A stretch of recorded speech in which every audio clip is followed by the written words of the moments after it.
বাস্তবতা হলো, মানুষ তোমাকে তখনই মনে রাখে যখন তাদের প্রয়োজন হয়।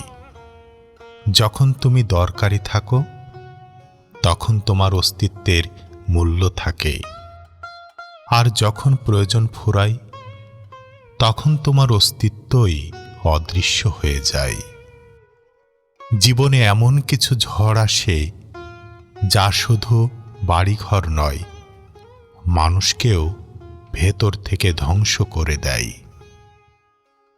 সবাই বলে পাশে আছি, কিন্তু কঠিন সময়ে যখন পাশে তাকাও, তখন দেখবে তোমার ছায়াটাও কখনো কখনো সরে গেছে। বাস্তবতা বড়ই নির্মম।